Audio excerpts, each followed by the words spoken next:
A graça e paz, a paz do Senhor, shalom para você, para sua vida, para sua casa. Eu estou muito feliz com o privilégio de poder estar aqui com vocês. Eu estive aqui em outra ocasião, num café da manhã do M12, não foi isso? Foi pela manhã, um café que nós tivemos aqui muito especial. Não me esqueço da qualidade da mesa que fora servida aqui, né?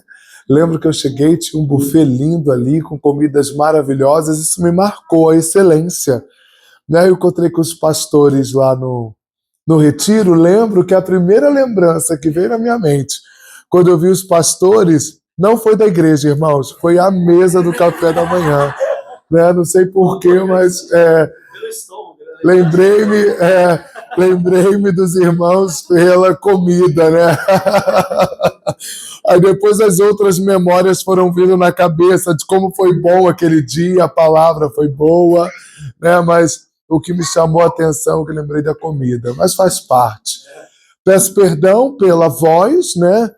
Tem sido dias intensos e eu peguei muito vento lá em Tóquio, muito frio, e eu venho da terra de parreiras, de romãzeiras, oliveiras e figueiras, onde os montes estão cheios de cobre, não é bala, tá, gente? Eu venho do Rio de Janeiro, né? Então lá a sensação térmica está de 66 graus, né? E você chega num lugar como esse, um frio como esse, né? O teu corpo meio que dá uma gritada, dizendo o que está acontecendo, meu irmão, né? Mas peço perdão pela voz, mas nós vamos conseguir cumprir o propósito. Foi pedido para que nós conversássemos nessa noite sobre resolução de conflitos, né? Falarmos sobre conflitos. Embora não pareça, eu sou uma pessoa boa para conflitar. Eu gosto de conflitar. Eu sou casado com uma pessoa que não gosta. Minha esposa, irmãos, ela quer que o mundo acabe em barranco para ela morrer encostada. Quando a gente começa um diálogo difícil, ela diz: tá bom, André, você tem razão. Isso me dá uma raiva, porque eu quero que ela brigue, né? Eu quero que ela argumente, eu quero que ela se defenda. Eu quero que ela se defenda. Eu quero que ela diga: não, tem um problema, vamos resolver, vamos sentar. Mas ela não gosta de conflitos. Mas eu costumo dizer que quando a boca não fala, o corpo fala. Eu costumo dizer que quando a boca não fala, os comportamentos falam. Quando nós não lidamos com questões que nós precisamos encarar na nossa vida, em algum momento da nossa história, nós vamos precisar acertar as contas com aquelas situações mal resolvidas ou até não resolvidas. Então hoje nós vamos passear nas Escrituras em duas histórias de conflitos que não foram resolvidos quando deveriam, mas o próprio Deus criou situações para que esses conflitos fossem resolvidos. Quero começar com você, abra sua Bíblia comigo, por favor, no livro de Gênesis, no capítulo 31.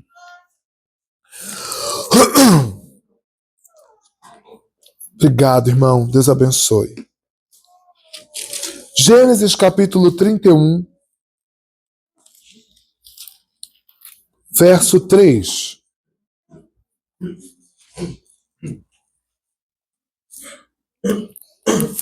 Gênesis 31. Amado do som, será que você tem retorno ou só essa caixa aqui? Consegue aumentar um pouquinho mais? Que aí, se eu não me ouço bem, eu começo a gritar, entendeu? E eu não posso gritar hoje. Gênesis 31, versículo 3, você achou? Está escrito assim: e o Senhor disse a Jacó: volte para a terra de seus pais e de seus parentes, e eu estarei com você. Vamos ver mais uma vez? E o Senhor disse a Jacó: volte para a terra de seus pais e de seus parentes, e eu estarei com você.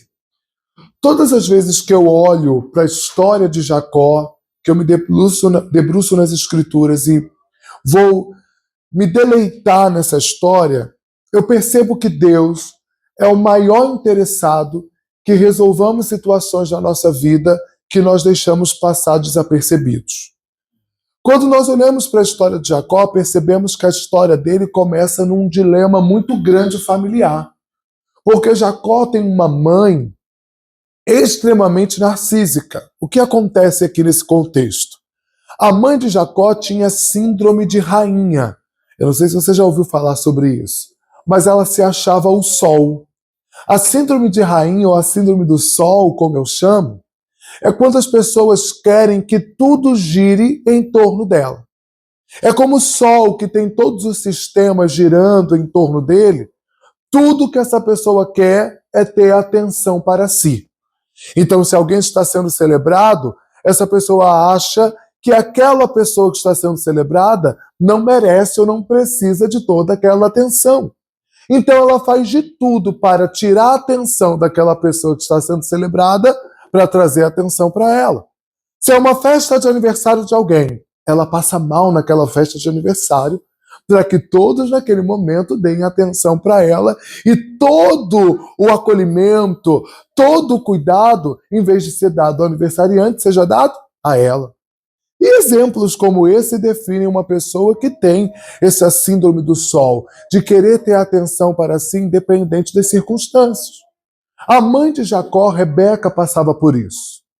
Porque quando nós olhamos para as Escrituras, percebemos nesse sistema patriarcal que o filho primogênito era responsável de carregar parte ou boa parte da herança do pai para que continuasse com o legado, com a história, com a supremacia daquilo que o pai começou a construir.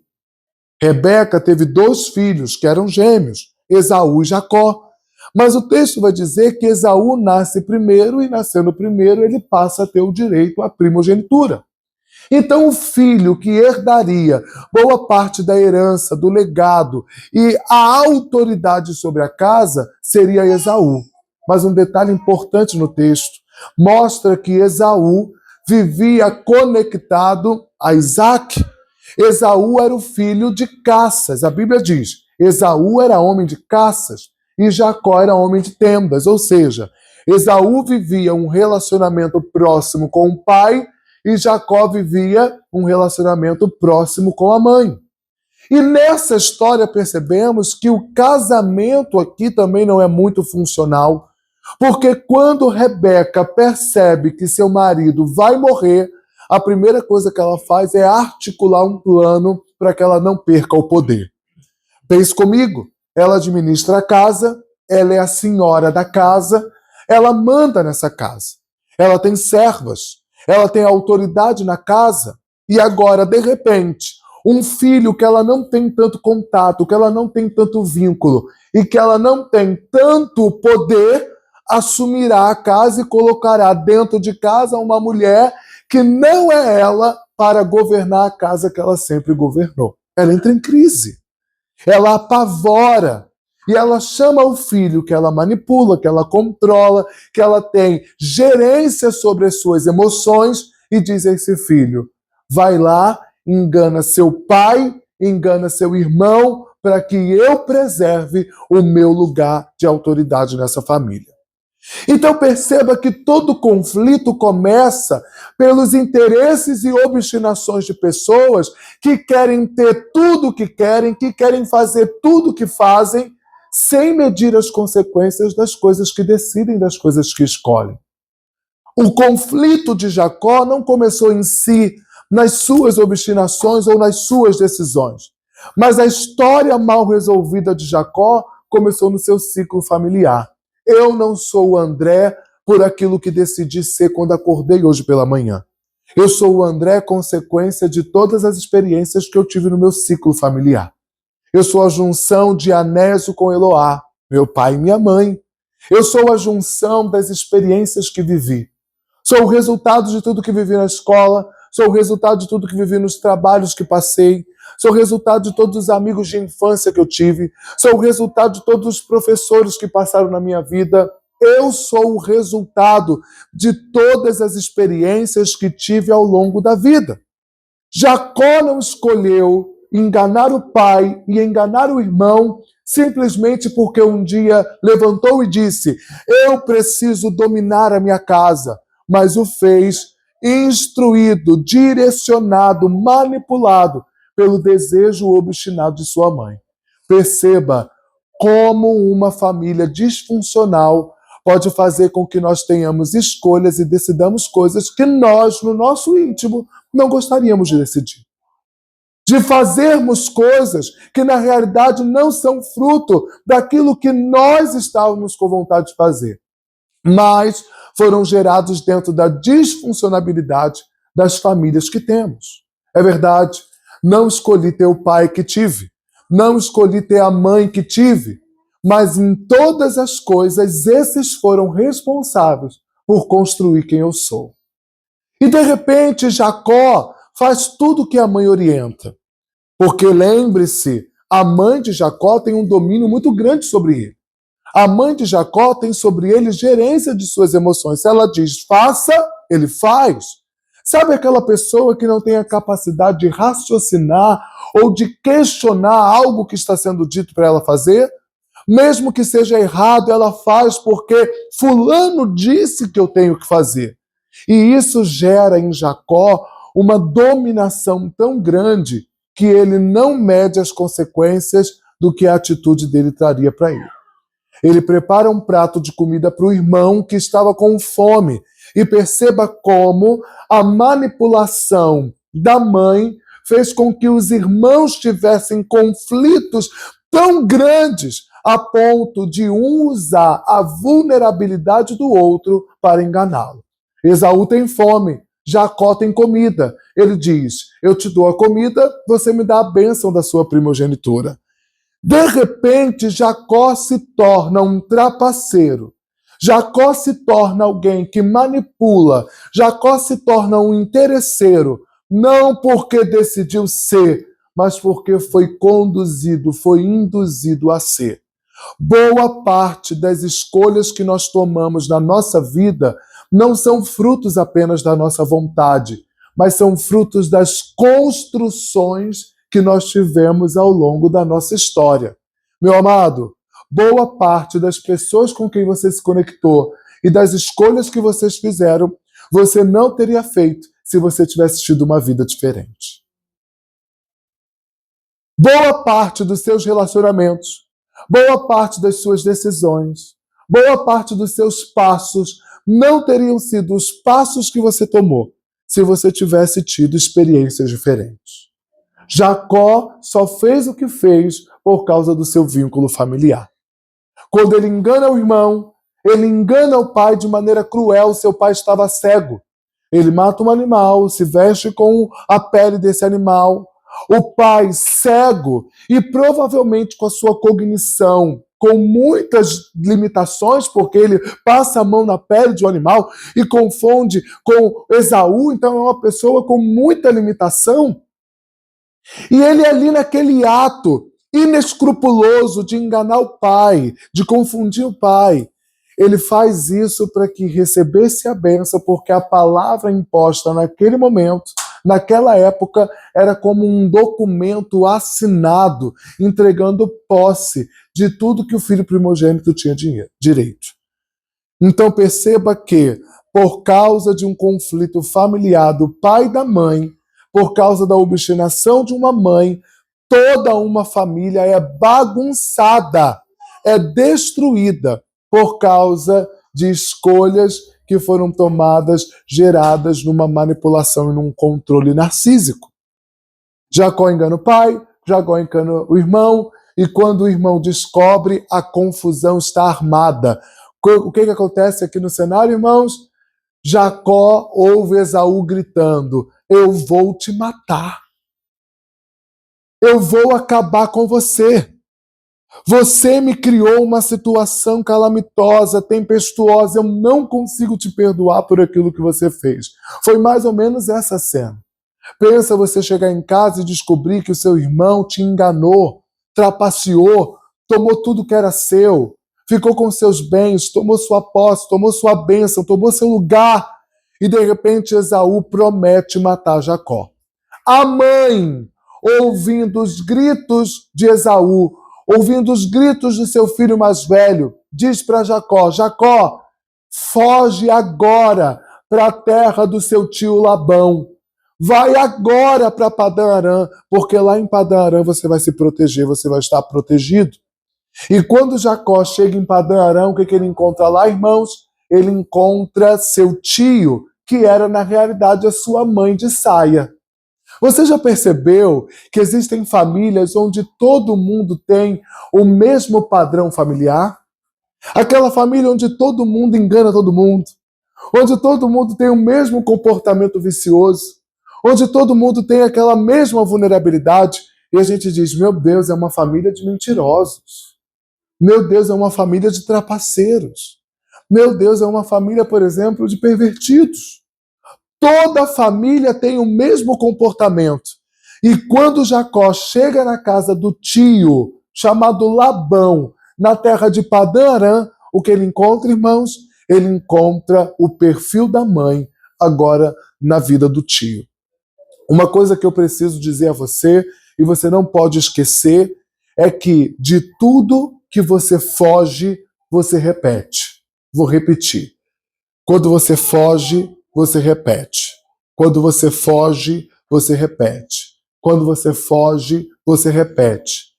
Toda fuga gera uma repetição em algum momento da nossa vida, porque alguns acontecimentos vividos e algumas experiências da nossa história nos ensinam a não ser e a não fazer e a não repetir algumas coisas que os nossos antepassados fizeram e algumas coisas até mesmo que nós fizemos no passado. Quando Jacó engana o irmão, engana o pai, amando de sua mãe, para que ele não repetisse uma história futuramente, ele precisava enfrentar as consequências dos seus atos. Sua mãe precisava enfrentar as consequências dos seus atos. Mas quando ela manda o filho, fugir do irmão, fugir do pai e ir para Padã Arã, o que ela faz?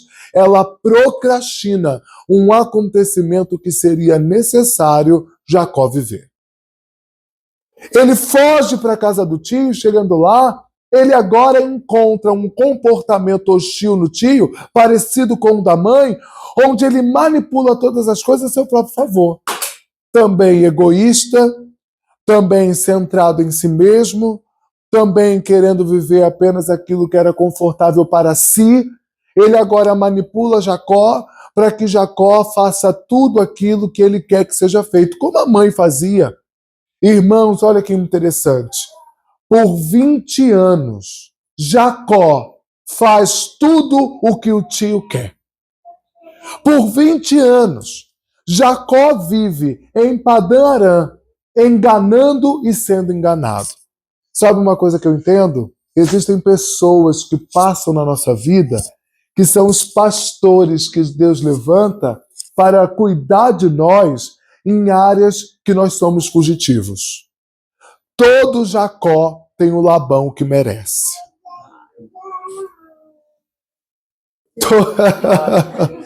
Deixa eu beber água.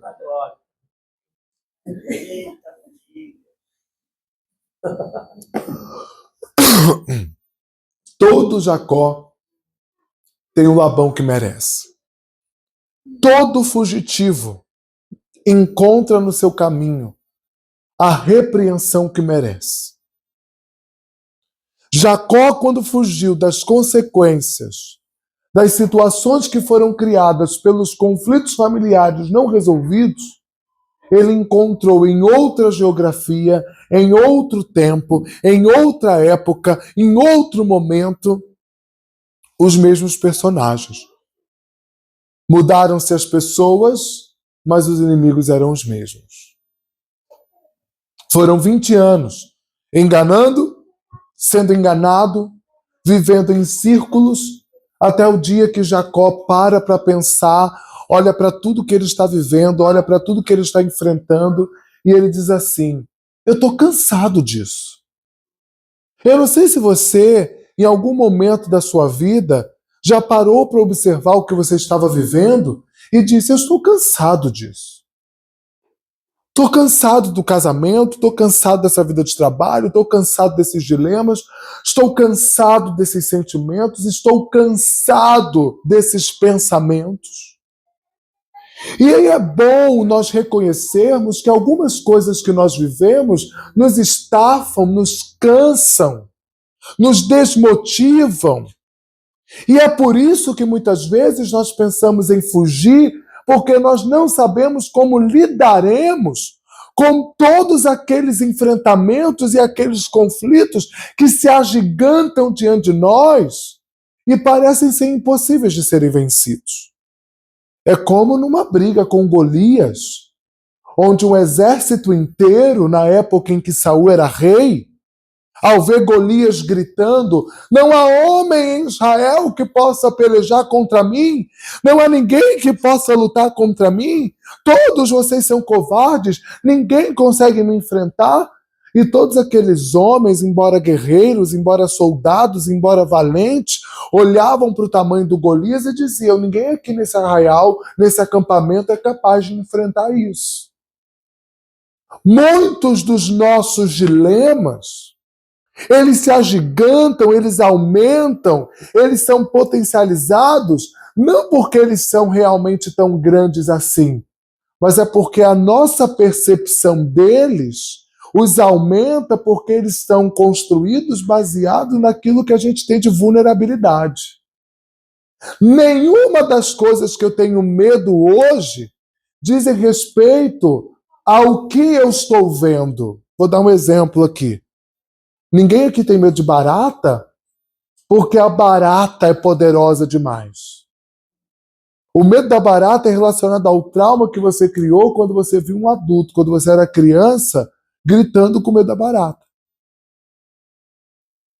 O trauma não é criado porque a barata é poderosa, mas porque você um dia viu alguém tendo medo da barata e aquela ação daquela pessoa fez com que você acreditasse que a barata era poderosa. No escuro há perigo? Não, no escuro não há perigo. Mas porque um dia alguém te deu um susto no escuro, quando você não podia ver, não podia se defender, quando você teve uma experiência traumática no escuro, você passou a acreditar que todo escuro é perigoso, é traumático. Então o problema não é o escuro, mas é a experiência que você já teve no escuro. Então os conflitos que nós enfrentamos hoje não estão relacionados com o tamanho que eles têm agora, mas é como você os potencializa baseado em toda a experiência que você já viveu. Quando Jacó cansa da vida que ele está vivendo com o tio, que é a mãe dele de saia, ele diz: eu estou cansado dessa vida, e aqui está o ponto da pregação, da nossa conversa, de onde eu quero chegar. Quando nós cansamos das situações que nós estamos vivendo atualmente, a nossa tendência geralmente é fugir. A nossa tendência é criar fugas. Então eu tenho um problema no casamento, eu quero fugir. E eu digo: não adianta mesmo conversar, não adianta mesmo falar, não adianta mesmo tentar resolver. A nossa tendência é abandonar. É dizer: eu vou embora, porque em outro país a minha vida vai dar certo. O problema de eu não estar sendo feliz é porque eu estou no Japão. Ou o problema de eu não estar sendo feliz é porque eu estou no Brasil. O problema de eu não estar sendo feliz é porque eu estou nessa igreja. Não, o problema de eu não estar sendo feliz é por causa desses amigos. O problema de eu não estar sendo feliz é por causa da minha família. O problema de eu não estar sendo feliz é por causa desse emprego. E o que as pessoas fazem? Mudam. Mudam de casa, mudam de país, mudam de emprego, estão mudando até de família, mudando de filhos, mudam de igreja. E elas dizem: agora sim eu vou ser feliz. Mas o que define a qualidade da vida que eu tenho não é a geografia que eu estou. Tanto o salmista quanto Isaías vai dizer que uma terra é próspera não por ela, mas pela qualidade do nosso coração. Eu posso estar numa terra desértica e o Senhor fazer dela um manancial. O que define a minha felicidade numa geografia não é o território, mas é meu coração. Ou seja, talvez nós estejamos repetindo situações da nossa vida porque as situações primárias da nossa história não foram resolvidas da maneira como deveriam.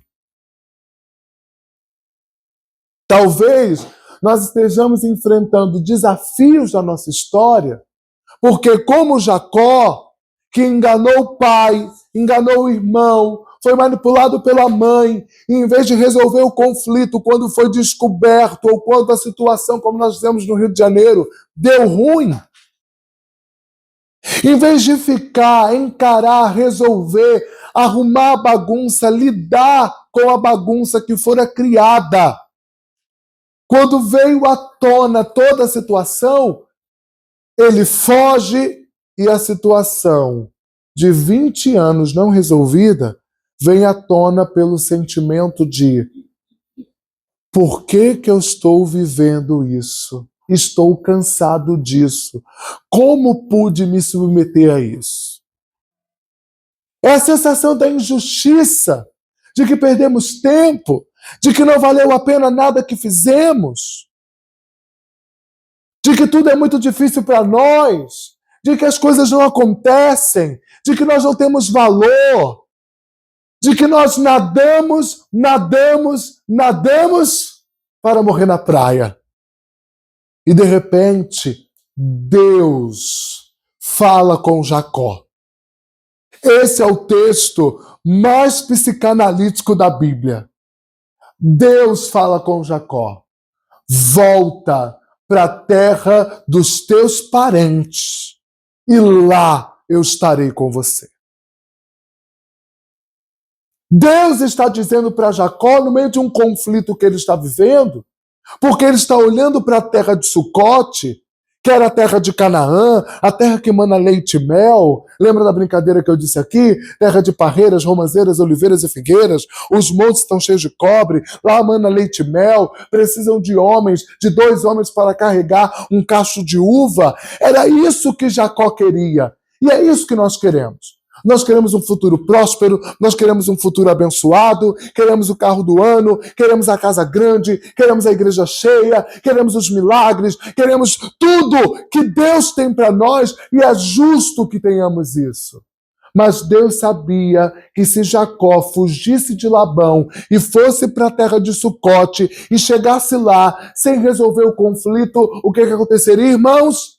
A história se repetiria. Porque quem foge, repete. Talvez você diga assim, pastor, eu oro tanto, pastor.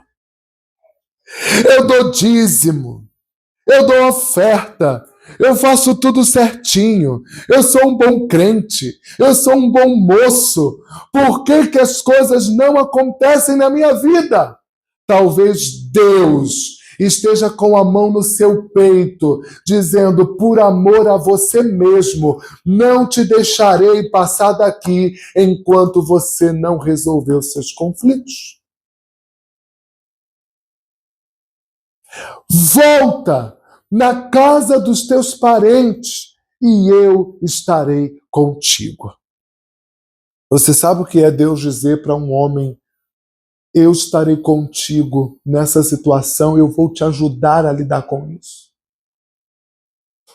Então não é interesse de um homem que você lide com seus conflitos, é interesse de Deus. Jacó estava querendo ir para onde, gente? Sucote, a terra da colheita. Mas onde Deus queria que ele fosse? Na terra do dilema. Na terra do conflito, na terra do embate, na terra do trauma, na terra da dor, na terra da situação mal resolvida, na terra da situação mal enfrentada. Volta lá. E quais são, irmãos, as cenas dos capítulos aqui? Jacó, mesmo ouvindo isso, a forma como ele faz essa volta é uma forma errada. Porque em vez dele resolver a situação com Labão para ir voltar para onde o Senhor estava mandando ele voltar, o que ele faz? Ele foge.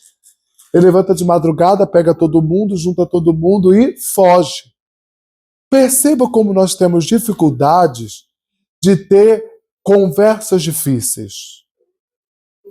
Nós não conseguimos falar sobre sexo com os nossos filhos, não conseguimos confrontar pessoas que erraram conosco, não conseguimos pedir perdão a pessoas que nós erramos com elas. Nós temos medo da reação das pessoas, nós não conseguimos falar a verdade. Sempre temos dificuldades com as palavras, temos medo como as pessoas vão reagir àquilo que nós falamos. Mas isso é um pouco coisa de brasileiro. Lembro de um pastor americano, nós estávamos compartilhando um dia e ele disse: meu maior desafio com a igreja brasileira é que todos os anos que eu pastoreei nos Estados Unidos e eu tinha que falar uma coisa difícil para alguém, eu falava sem problema, a pessoa me questionava na hora, ela dizia aquilo que ela concordava, que não concordava, nós chegávamos num senso comum, pronto, história resolvida. Agora aqui no Brasil, todas as vezes que eu ia falar uma coisa difícil para uma pessoa, ela não me falava nada naquele momento. Mas ela saía dali, fazia greve de silêncio, né? Não falava mais nada, saía dos grupos da igreja, largava os ministérios, parava de dar dízimo. E aí eu comecei a perceber que a gente brasileiro tem essa tendência mesmo. A gente marca 5 compromissos no mesmo dia, porque nós temos dificuldade de dizer não para as pessoas. Eu percebi isso um dia, que 3 pessoas me chamaram para jantar no mesmo dia. E eu disse sim para todas. Eu marquei com uma às 6, marquei com outra às 8 e marquei com outra às 10. Cheguei atrasado em todos os horários. Tive que comer nas 3 casas, fazer esse sacrifício. Mas eu tive que ir correndo aqui, comer correndo, orar correndo, conversar correndo, sair correndo para ir para outro lugar. Tudo isso por causa da dificuldade de dizer não e de desagradar. Nós temos dificuldade de nos opor, de conflitar, de dizer não gostei, de dizer me respeita, de dizer errei, de dizer, olha, nós temos um problema aqui, nós temos dificuldade de lidar com os conflitos porque nós sempre estamos pensando no que as pessoas terão de reação, mas nos esquecemos que coisas não ditas pela nossa boca são ditas pelo nosso corpo e ditas pelo nosso comportamento. Jacó foge do tio de madrugada, escondido, mas Deus dá um sonho a Labão. Diga, Deus dá um sonho a Labão. Irmãos, eu sou pastor batista, mas eu sou de fundamento pentecostal. Criado na Assembleia de Deus. Minha avó, membro fundadora da primeira Assembleia de Deus da cidade de São João de Meriti, lá no Rio de Janeiro. Então, irmãos, se eu tenho uma fuga, se eu estou fugindo, e Labão aparece do nada dizendo que teve um sonho comigo, eu nunca ia dizer que tinha sido Deus. Eu ia dizer que tinha sido o diabo. Se eu estou fugindo, sou servo de Deus, e o meu inimigo aparece do nada dizendo que teve um sonho comigo, eu vou dizer, o diabo falou contigo. Não é verdade? Mas o texto bíblico que diz que Deus deu um sonho para Labão.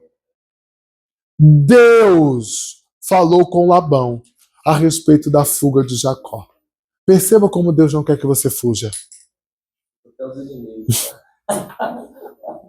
Perceba como Deus não quer que você ultrapasse essa fase da sua vida sem resolver dilemas.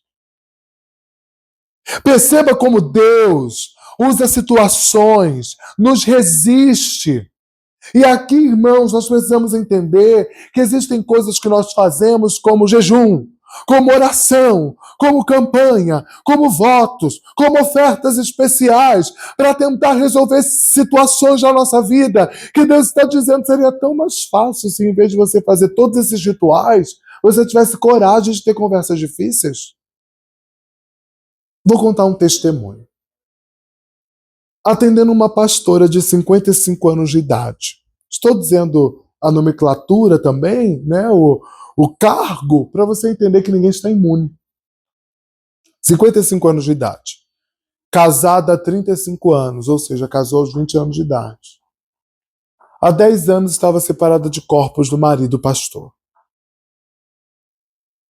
E um dia ela chega para mim desesperada, dizendo: pastor, ora por mim, porque meu marido está saindo de casa. Uma igreja relevante no Rio de Janeiro, mais ou menos as 300 pessoas, como membros. Que escândalo! O marido saindo de casa. E ela dizia para mim: pastor, ele disse para mim que não tem outra mulher, mas ele disse que não aguenta mais viver essa situação. E eu perguntando, mas ela sempre se esquivando das perguntas. Tem gente que tem muita dificuldade de ter conversa difícil. E ela dizia: pastor, ora por mim, coisa de gente mais pentecostal, que quer que você pegue o óleo da unção, que é o pó de piripipi dos crentes, que você faça uma oração forte. Conhece a oração forte? Que é a oração que você dá uma rajada de língua, sacode a pessoa, né? E ela espera ali que haja um reboliço naquela oração e toda a vida dela magicamente seja resolvida. Mas ela não conseguia falar absolutamente nada do que estava acontecendo, só que o marido estava saindo de casa. Deus me deu uma visão. E eu tive uma visão de uma criança mais ou menos de uns 6 anos de idade, toda suja, aqui assim, no canto de uma sala. E eu tenho um costume, se eu tenho uma visão, enquanto eu estou orando, eu falo a visão. E eu disse: olha, eu estou vendo uma criança de 6 anos de idade, assim, assim, assim, assim, numa sala, e essa mulher teve um ataque histérico. Chorou, rolou, gritou, gritou, gritou. Eu disse: opa, fez sentido. E o Senhor foi terminando de me dar revelação. E eu perguntei para ela assim: irmã, até quando você vai esconder que você foi abusada sexualmente? Olha a história, irmãos. Dos 6 anos de idade, eu vi uma criança de 6 anos de idade. Dos 6 anos de idade aos 11 anos de idade, ela foi abusada sexualmente pelo tio. O tio já havia falecido, mas ele coagia ela dizendo: se você contar para alguém isso aqui que a gente faz, eu mato você e a sua mãe. Ela acreditou, aquilo entrou na cabeça dela. Ela era uma criança, ela não tinha discernimento para saber o que era e o que não era. O tio faleceu, ela tinha uns 15 anos de idade. Mas as marcas ficaram. O medo ficou. As dores ficaram. O interessante é que ela se casa aos 20 anos de idade. E com 10 anos de casada, ela tem uma experiência muito ruim. Na hora da relação sexual, ela sente tanto nojo que ela faz vômito. E ali começaram os problemas de frigidez. Cada vez mais a vida sexual era mais difícil, o sexo era mais difícil de ser feito, enfim. Não tinha saúde sexual no casamento, até que um dia ela disse para o marido: eu preciso de um tempo para me tratar. Passaram-se 10 anos.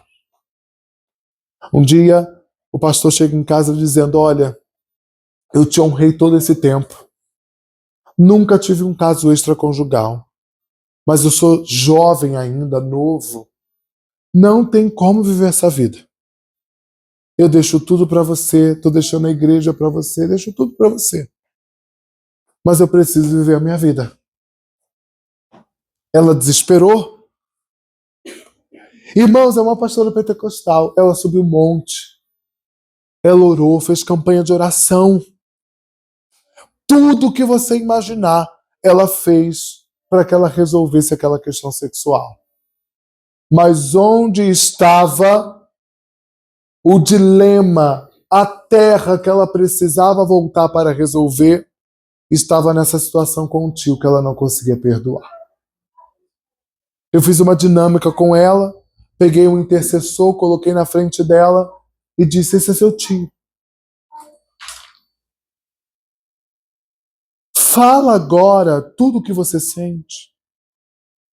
E ela disse: você desgraçou minha vida, você me impediu de ter um casamento feliz.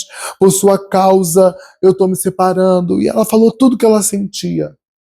Você é um desgraçado, e você fez isso, você fez isso, você fez isso, e você agiu assim, você atrapalhou a minha vida. E no final disse para ela: agora é hora de você decidir perdoar. Ela olhou nos olhos dele e disse: apesar de tudo isso, eu decido te perdoar. Você não precisa pagar pelo mal que você me fez. Acabamos o atendimento. Ela pegou o telefone, ligou pro marido e disse: vai para casa agora que a gente precisa conversar. Já sabe a conversa, né, irmãos? Saíram de lua de mel. O casamento foi restaurado. E aí eu pergunto aos irmãos: isso já não poderia ter sido resolvido há muito tempo? Mas esse é o problema que nós temos de espiritualizar coisas que nós resolveríamos se nós tivéssemos a ousadia de termos conversas difíceis. Eu vejo pais adiando conversas com filhos, esposos adiando conversas com esposas, esposas adiando conversa com esposos, filhos adiando conversa com pais, porque tem medo das consequências. Mas o que é pior? Você prolongar isso anos da sua vida ou você enfrentar esses dilemas a tempo de que essas histórias sejam resolvidas?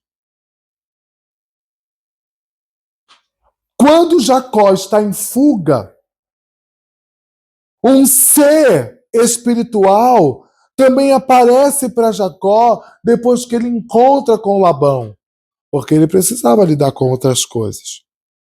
Então o cenário foi mais ou menos esse. Você pode me ajudar, irmão? Fica aqui de pé. Aqui está Jacó e aqui está Labão. Né? Jacó e Labão. Jacó mais baixinho, né, irmãos? Mais vulnerável. E aí o Labão encontra com Jacó. Quem Labão está representando para Jacó? A mão de Deus. Vira para cá, irmão. A mão de Deus aqui no peito de Jacó. Tenta avançar, irmão. Tenta vir para frente. E Deus, não, daqui você não passa. Enquanto você não resolver os dilemas presentes, o agora. O que está em desacordo na sua vida? O que está fora do lugar? Quais sentimentos estão fora do lugar? Quais pensamentos estão na sua mente que não eram para estar? Quais informações você não consegue processar? Existem coisas do agora que você precisa enfrentar. Coisas do casamento, coisas do trabalho, coisas da casa, coisas da vida, coisas dos sentimentos, coisas das emoções, que estão aqui agora permeando a nossa mente, criando em nós estresse, e lembrando que depressão não é a presença de trauma, mas é o acúmulo de estresse. Existem pessoas: eu sou depressiva porque eu passei por um trauma. Não. A depressão é o acúmulo de situações estressantes sem resolução. Eu tenho estresse aqui, aí eu tenho estresse ali, eu tenho estresse ali, eu tenho estresse ali, eu nunca resolvo esses estresses. Isso me fragiliza, me fazendo criar um perfil depressivo. E quando eu vejo, eu estou com tristezas que eu não sei de onde vem, com choro que eu não sei de onde vem, e de repente o meu corpo começa a ter sintomas de fraqueza, mal-estar, cansaço excessivo, e de repente os meus neurônios param de trabalhar, meus neurotransmissores param de funcionar, minhas sinapses não funcionam por causa de inúmeras situações de estresse que não resolvi porque fugi de coisas que Deus me disse para enfrentar. Então não culpe a Deus por coisas que não aconteceram, por coisas que não foram, que não romperam. Porque quando ele disse, eu sou contigo para enfrentar esse dilema, em vez de ir para Nínive, como Jonas deveria ter ido, ele entra num barco para ir para Tarsis, porque ele ficou revoltado com Deus. Como pode Deus dar mais uma chance para os ninivitas que mataram a minha família? Como pode Deus ser misericordioso com um povo cruel? Com um povo bárbaro, sanguinário, com um povo incrédulo, pagão? Como Deus pode ser misericordioso com quem destruiu parte da minha história? Esse foi o dilema de Jonas. Ele entra num barco, vai para Tarsis, e aí Deus precisa mandar uma tempestade, o barco precisa quase virar, quase ser destruído, para que ele entendesse que o problema das coisas estarem dando errado era uma fuga contínua daquilo que Deus estava mandando ele resolver. Ele é lançado para fora do barco e Deus manda um transporte especial. Um grande peixe. Talvez você esteja no meio de uma tempestade e Deus esteja te sinalizando, olha, você tem que pular no mar e deixar que eu te leve para onde você tem que estar. Ele chega lá, prega, e o que acontece quando ele prega? Espera aí, irmão, desiste não. O que acontece quando ele prega, gente? O povo se arrepende. Meu Deus! Você ficaria feliz se um povo se arrependesse? Depende das condições. E se quem se arrepende matou seu pai?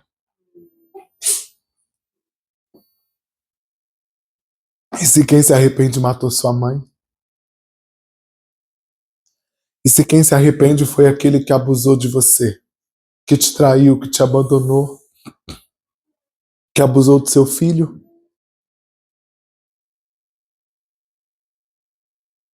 Quando aquele povo se arrepende, desculpe se me emociona. Quando o povo se arrepende, Jonas enlouquece. Porque ele pregou com o desejo de que não se arrependesse para que fossem destruídos. Nós temos dentro de nós uma vingança internalizada, um desejo de ver quem nos prejudicou pagando por aquilo que fez. Jacó tinha suas reservas com Labão, porque Labão fez coisas difíceis. Mas Deus disse para Jacó, o seu próximo passo depende do quê? Da sua capacidade de enfrentar. Já viram aquele ditado, né? Já ouviram? Pior do que tá não fica? Já ouviram isso? Não se engane, pode ficar. Pior do que tá, pode ficar, não se engane. Mas vocês já pararam para pensar que muito pior do que ter medo de uma situação piorar é você viver anos com a dúvida se aquele seu ato de coragem poderia ter mudado a sua história? Que pior do que uma vida difícil é uma vida de e se eu tivesse feito? Tá mais atenta do que nós. E se eu tivesse feito? E se eu tivesse escolhido? E se eu tivesse decidido? E se eu tivesse conversado? E se eu tivesse enfrentado? E se eu tivesse curado? E se eu tivesse perdoado? Quando Jacó enfrenta Labão, Labão sai da frente e Jacó pode fazer o quê, irmãos? Avançar. Até que ele chega no lugar chamado Val de Jaboque, E ele encontra com o ser espiritual. E aí eu tenho uma crença sobre o ser espiritual. A Bíblia não diz que anjo, nem homem, diz um ser espiritual. E eu tenho uma crença que aqui é um ensaio do que ele ia encontrar quando ele chegasse na casa dos pais. Você já viu alguém lutar contra Deus e vencer? O texto diz que Jacó lutou contra Deus a noite toda. Mas não foi uma luta física. Ninguém pode lutar com um ser espiritual e prevalecer. A luta de Jacó foi no campo dos argumentos. Pense em quantos argumentos você tem. Quantos porquês. Quantos para quê. Quantas indagações, quantas injustiças, quantos pensamentos. E aí a noite toda ele fica argumentando, questionando. A noite toda lembrando da mãe, que provavelmente morta. Lembrando do pai, que com certeza morto. Ele não poderia mais enfrentar, encarar e olhar nos olhos e dizer para a mãe: por que você fez aquilo? Por que você me induziu a isso? Dizer para o pai: por que você foi tão passivo? Vou conjecturar. Por que quando você descobriu que eu fui abusado, em vez de você me proteger, você me bateu dizendo que eu era culpado? Por que você não me defendeu naquela situação? Por que em vez de você me ensinar, você foi lá, me ofendeu, me xingou e me amaldiçoou? Então me dá aqui sua mão, irmão. Me dá aqui a outra. Olha para mim aqui, eu fico imaginando isso aqui, ó, guerra de argumentos. Eu fico imaginando o rosto do ser espiritual sendo transfigurado, sendo transformado na imagem de pessoas que Jacó não teria contato quando chegasse na terra da sua parentela. A gente diz assim: pastor, como que eu vou encarar uma situação com uma pessoa que já morreu? Não é sobre quem morreu a luta aqui, irmãos. Mas a luta é sobre aquilo que está vivo dentro de nós. Jacó não encontra mais com um monte de gente, mas que Deus fez questão de fazer com que ele encontrasse no Val de Jaboque. E o que acontece com Jacó depois de lutar a noite inteira? Ele tem a sua coxa ferida e o seu nome mudado. Perceba que a história de Jacó muda quando ele encara o presente, encara o passado, então o seu nome é mudado.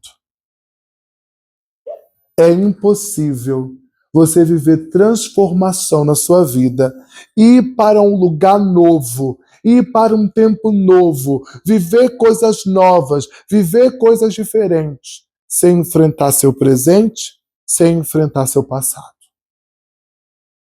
Obrigado, irmão.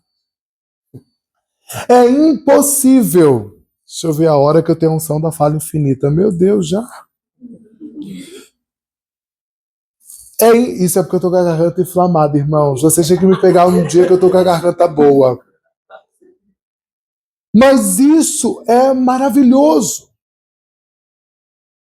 Entender que a história de Jacó viveu uma mudança quando ele enfrentou os dilemas que estavam mal resolvidos dentro de si. A gente diz assim: e se eu for procurar aquela pessoa e ela não quiser resolver? Quem disse que a resolução do seu dilema está na mão de fulano de tal? Vou contar um testemunho. Testemunho é quando a história é triste, mas serve como testemunho. Uma vez uma pessoa me fez muito mal. Alguém já te fez mal, gente? Ou só a mim? Já? Só que a gente é crente, né? A gente diz assim, eu vou lá pedir perdão à pessoa, mas eu vou confessar uma coisa. A pessoa errou comigo, eu não conseguia ter paz com aquilo. Em vez de eu chegar para a pessoa e dizer, olha, você me fez mal, você fez isso, isso, isso e isso. Isso me prejudicou, eu me senti injustiçado. E eu decido te perdoar por isso. Eu, por querer me parecer um bom samaritano, boa gente, sem pecado, sem mácula e sem ruga, eu cheguei para a pessoa e disse assim, olha, eu quero te pedir perdão. Se eu fiz alguma coisa que te magoou, que te chateou, se eu errei contigo, quero te pedir perdão. Sabe o que a pessoa me disse? Tá bom, eu te perdoo. Gente, nesse dia eu queria matar essa pessoa. Dentro de mim veio um sentimento que eu não sei nem descrever. Que eu disse, que cara de pau! Dentro de mim teve uma revolta tão grande, porque o que eu esperava? Que eu, quebrantado, né? Chegando para a pessoa dizendo, me perdoa, a pessoa fosse se ajoelhar diante de mim e dizer, não, eu que errei, eu que sou o culpado, eu que tenho que te pedir perdão. Mas quando ela me disse, eu te perdoo, gente, aquilo foi uma facada no meu peito. Eu fiquei tão revoltado naquele dia, mas aprendi uma lição. Nunca fale coisas que você não está sentindo.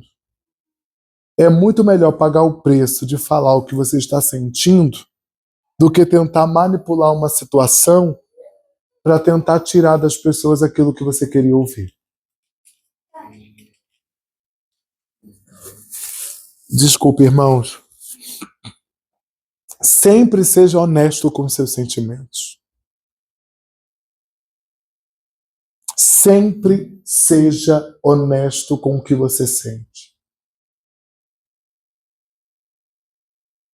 Seja sincero com você mesmo. Eu atendi uma pessoa semana passada, foi interessante. Semana retrasada, foi interessante. Porque eu sabia que a pessoa estava sentindo inveja. A situação é, ela namorando, ficando, enfim, não sei como é que o pessoal pensa hoje em dia sobre alguns tipos de relacionamento. Com uma pessoa que viajou e ela não pôde viajar. E aí, quando ela viu as fotos, os vídeos dessa pessoa com quem ela estava se relacionando, viajando, curtindo, aproveitando a família, encontrando os parentes, coisa que ela não podia fazer há muitos anos, ela ficou com raiva, com ódio, teve crise de ansiedade, chorou, esperneou, tudo sem imaginar. Aí me ligou, dizendo, dá pra gente ter um atendimento? Eu tinha horário e atendi ela. Gente, sabe o que eu achei interessante? Ela dizia assim pra mim, você acha que eu tô sentindo o quê? E eu pensando, ela sabe o que ela tá sentindo. Ela que não quer dizer. Eu disse pra ela, eu não posso dar nome aos seus sentimentos. Você que tem que dizer o que você tá sentindo. Ela disse, mas na sua opinião, o que você acha que eu tô sentindo? Eu disse, não, me diz a sua opinião sobre aquilo que você está sentindo. Aí ela disse assim pra mim, mas eu não quero dizer. Aí eu disse, mas eu sei porque você não quer dizer, porque você sabe o que você está sentindo. Diz o que você está sentindo na minha mente. Diz que você é invejosa. Diz que você é invejosa. Vamos, fala. Reconhece, eu gostei dela. Vou levar ela comigo para minhas pregações. Ela está interagindo pra caramba ali, ó. Diz o que você está sentindo. Fala que você é invejosa. Vamos lá. Assume. E eu por fora, né? A cara de anjo. Fala pra mim qual é o nome do seu sentimento. Aí eu, na minha mente, inveja, inveja, inveja. E ela disse assim, Eu sou invejosa. Eu disse isso! É isso que você é isso que você está sentindo. Muitas vezes nós tentamos negar que estamos sentindo algo em relação a alguém, algo que a pessoa fez ou até algo que a pessoa não fez. E nós entramos numa negativa e isso gera inúmeros outros comportamentos prejudiciais. Como o recalque, por exemplo. E o recalque não é aquela música satânica do Brasil, aquele funk não, né? Do beijinho no ombro. O recalque é quando nós temos um sentimento, um desejo, uma vontade, mas nós fazemos de tudo para negá-lo, porque nós temos vergonha de sentir aquilo. Uma vez eu atendi um homem casado, com filhos, que ele era muito preconceituoso com homossexuais. Ele tinha raiva. Ele dizia assim, e era um diácono na igreja. Ele dizia assim, eu sinto vontade de matá-los. E aí, irmãos, quando ele disse isso, às vezes acho que até na minha profissão eu tenho discernimento de espírito, sabe? Que na hora veio a resposta. Isso é um recalque. Comecei a conversar. Comecei a perguntar. Vasculha dali, vasculha daqui, vasculha dali. Primeiro ponto, descobri um abuso sexual. Vasculho mais, descobri uma experiência homossexual. Vasculho mais, descobri o ódio que ele sentia pelos homossexuais, na realidade era um ódio por aquilo que ele sentia. Era o ódio de si mesmo. Era o ódio de sentir aquele desejo.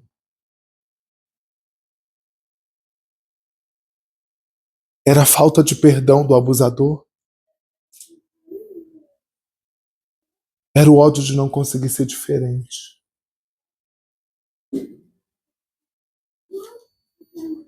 Recalque.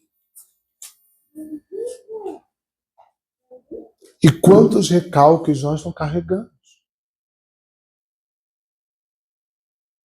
O fato de olhar para alguém e dizer meu santo não bateu com o dela. Eu nem sabia que depois de crente a gente ainda tinha entidade. Né? Meu santo não bateu com o dela. Um dia uma irmã chegou para mim na igreja e disse assim, pastor, eu quero te pedir perdão, porque eu não gostava muito do senhor. Eu disse assim, irmã, geralmente acontece isso, os demônios não gostam de mim. Tá rindo? Eu pareço doce, mas eu sou amargo. Algumas pessoas precisam ouvir verdades. Elas sempre estão dispostas a chatear, a magoar. Mas isso é porque elas não encontram alguém que seja capaz de dizer duras verdades a elas. E quando elas encontram alguém que sempre estão disponíveis para serem magoadas, elas pisam. E por que isso acontece? Porque nós não resolvemos conflitos. Jacó, quando chegou na terra dos seus parentes, que ele encontrou, primeiro aconteceu assim. Ele manda animais, servos, presentes, a família, ele manda todo mundo na frente. Gente, que homenzinho difícil. Ele manda a mulher na frente. Se meu irmão tiver com muita raiva, ele mata minha mulher primeiro. Foi literalmente isso, tá? Manda os servos, manda os animais, tudo para tentar acalmar o coração de Esaú. Você pode me ajudar de novo, Jacó? Meu irmão, você pode ser Esaú agora? Me ajuda aqui. Você é tímido, irmão? É desses que eu gosto. É esses que eu gosto de constranger. Fica ali, irmão, ó. Tô brincando, tô brincando. Eu não sou tão mal assim, não. Ó, Jacó e Esaú. Quantos anos eles estão sem se ver? 20 anos. Qual era a situação de Jacó quando Jacó saiu de casa? Esaú gritando. Grita assim no microfone, eu vou te matar. Vou te matar. Né?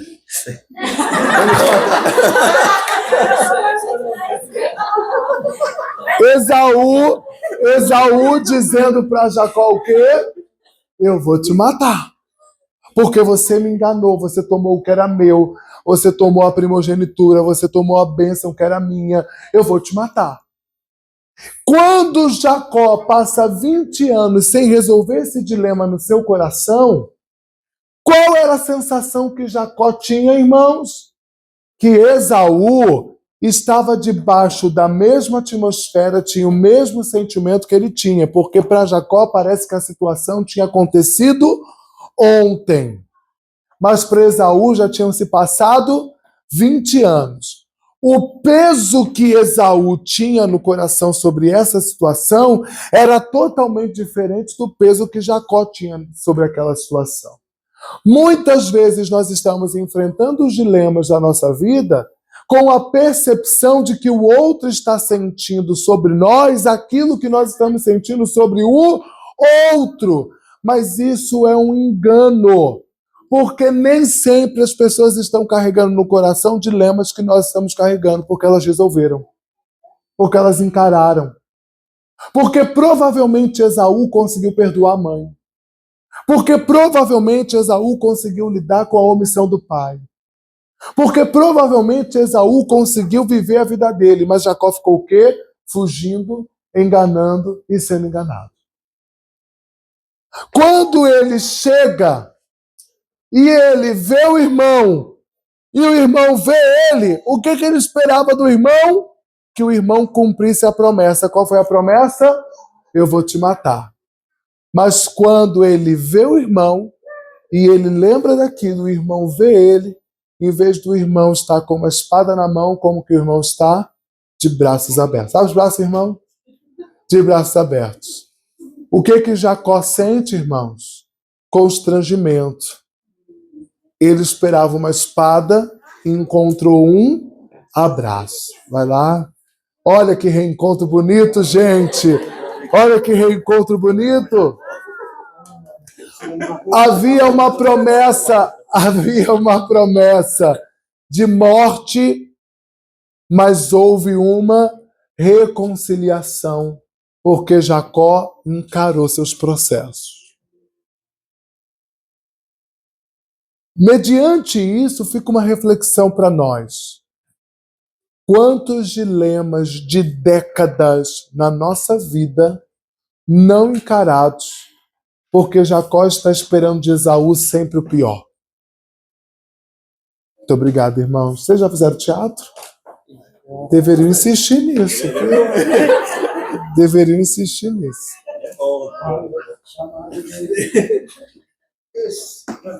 Quantos dilemas de décadas não encarados porque nós temos, na nossa percepção, a ideia adoecida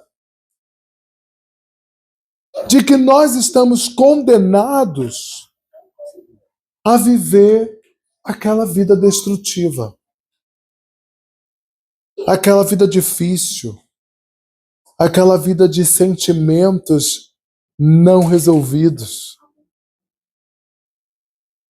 Estamos nos sentindo presos a esses dilemas, a esses conflitos, porque nós saímos daquela estação, saímos daquele território, saímos daquela geografia como irmãos, fugindo das situações. Mas Deus diz para Jacó, volta lá e resolve. Lembro de Gênesis 45. Você consegue colocar aí para mim, irmão? Gênesis 45. Eu queria ler junto com vocês esse texto. Gênesis 45, só ver até o versículo que eu quero que a gente leia, para a gente ler junto. Já estou encerrando para a gente poder orar.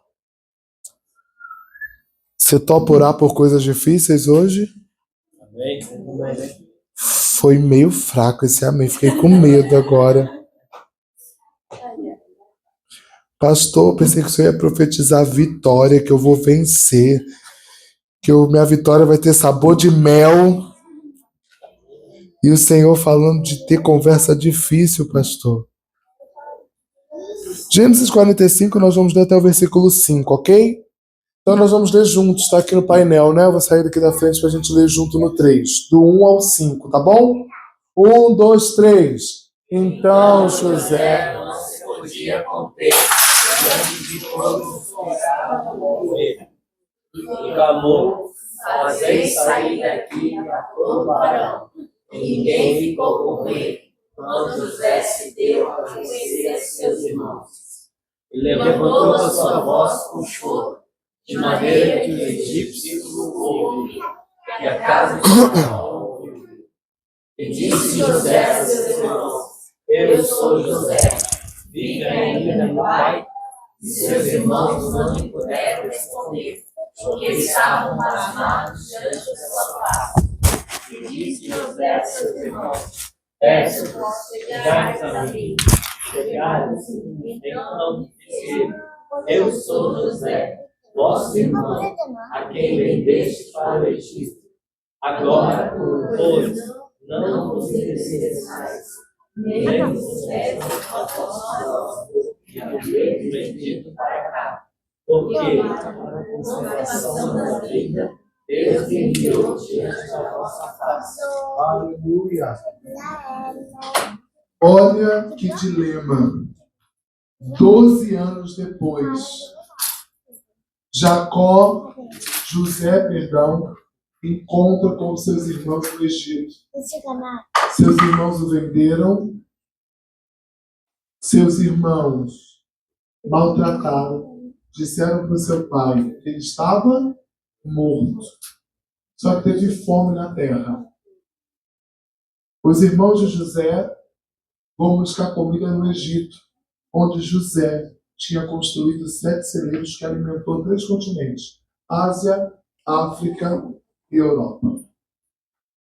Chegando lá, José, embora bem-sucedido, José tinha uma limitação, tinha uma pendência, tinha um conflito. Gente vindo de todos os lugares da terra. Você acha que foi uma coincidência José encontrar com os irmãos? Não foi. Deus proporcionou um encontro. E nesse encontro que Deus proporcionou, José foi curado de uma situação que, por ser um governador, um homem forte, talvez as pessoas diriam: esse homem não tem fragilidade nenhuma. A gente se faz de forte, né? A gente tenta ser forte. Mas aqui, José revelou que não existe ninguém forte o suficiente ou bem-sucedido o suficiente que não tenha histórias traumáticas na sua vida para resolver. E é sobre isso que eu quero orar nessa noite. Amém, irmãos?